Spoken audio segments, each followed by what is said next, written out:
Application છે શું છે? Administration, sorry, national aeronautics and space administration, એનું આખું નામ છે નાસાનું. એટલે નાસાએ પછી પોતાના પ્રમુખના આધારે એ વસ્તુ સ્વીકારી લીધી કે હા અમે મહેનત કરીશું, એવું યાન બનાવીશું કે જે ચંદ્ર ઉપર જશે અને અમેરિકનને ચંદ્ર ઉપર ઉતારશે. અમેરિકન કહો કે ફર્સ્ટ હ્યુમન કહો, કારણ કે કોઈ ચંદ્ર ઉપર ગયું નહોતું. એટલે અપોલો નામની એક સિરીઝ બની, અપોલો નામની એક આખી સિરીઝ બની. એમાં અપોલો 11 એ થર્ડ કે ફોર્થ અટેમ્પ્ટ હતો ચંદ્ર ઉપર મોકલવા માટેનો, અને સક્સેસફુલ અટેમ્પ્ટ. એટલે 1969ની 19મી જુલાઈએ એક યાન આપણા અહીંયાથી ઉડ્યું. ક્યાંથી? પૃથ્વી પરથી. અને એ યાન અપોલો 11 મિશન તરીકે ફેમસ છે. અને એમાં 3 વ્યક્તિ હતા. કોણ હતા એ કોઈને યાદ છે? 3 અવકાશ યાત્રી હતા. એક તો તમે બધા હમણાં બોલ્યા, શું નામ હતું? નીલ આર્મસ્ટ્રોંગ. બીજું સુનિતા વિલિયમ્સ નતા. સરસ, નામ તો યાદ છે. સુનિતા વિલિયમ્સ તો અત્યારે છે. આ તો હું કેટલા વર્ષ પહેલાની વાત કરું છું, 1969, એટલે લગભગ 30 અને આ બીજા 25 એડ કરો, 55-56 વર્ષ પહેલાની વાત છે. એટલે એ ટાઈમે તમે જે નીલ આર્મસ્ટ્રોંગ બોલ્યા ને, આ રહ્યા, આ નીલ આર્મસ્ટ્રોંગ છે. આ પહેલા વ્યક્તિ છે કે જેણે ચંદ્ર પર પગ મૂક્યો હતો. અને ટોટલ 3 જણા હતા.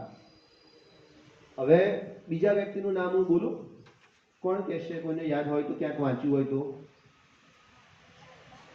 રાકેશ શર્મા પણ બેટા ભારતના પહેલા અવકાશ યાત્રી હતા કે જે 1984માં રશિયન અવકાશયાન સોયુઝ દ્વારા અવકાશમાં ગયા હતા. એ પહેલા ભારતના અવકાશ યાત્રી હતા. એ ચંદ્ર પર નથી ગયા.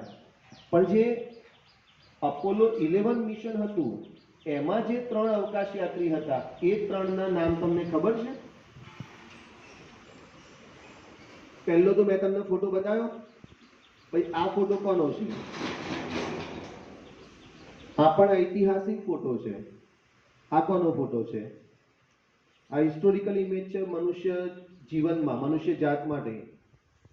ચાલો આગળ વધીએ. નીલ આર્મસ્ટ્રોંગ ની જોડે બીજા 2 અવકાશ યાત્રી હતા. એમાં બીજા નંબરનું નામ હતું એલ્વિન એડ્રીન. એને બધા બઝ એલ્ડ્રીન તરીકે પણ ઓળખે છે. એ એલ્વિન એડ્રીનનો આ ફોટો છે. ત્રીજા અવકાશ યાત્રી એની અંદર હતા માઇકલ કોલિન્સ. બોલો નામ બધા. હવે માઇકલ કોલિન્સ બિચારા એવા અનલકી ને તો અહીંથી મતલબ પૃથ્વી પરથી યાનમાં બેસીને બધા જણાએ આ પૃથ્વીનો ઘોડો હોય ને, કારણ કે આ પૃથ્વીનો ઘોડો છે, તો બહાર નીકળી અને આખો પૃથ્વીનો રાઉન્ડ મારવાનો. પછી આમ કરીને એ સ્પીડ પકડે, યાન સ્પીડ પકડી પછી ચંદ્રનું રાઉન્ડ મારી ચંદ્ર પર ઉતરે. સીધા પૃથ્વીથી ચંદ્ર પર ના જાય, આમ ભૂસકો મારી એમ ના જાય. એ રાઉન્ડ કરવું પડે. પૃથ્વીની બહાર નીકળીને રાઉન્ડ થાય, 1 થાય, 2 થાય, 3 થાય, પછી સામે ચંદ્ર ઉપર રાઉન્ડ થાય, પછી ઉતરે. એ તમારે મોટા થશો એટલે ભણવામાં આવશે. હવે અહીંથી કેટલા જણા ગયા? પણ ઉતર્યા તે અગાડી 2 જણા. અને માઇકલ કોલિન્સ જે હતા ને એ ત્યાં, કારણ કે એમને યાન સંભાળવાનું હતું.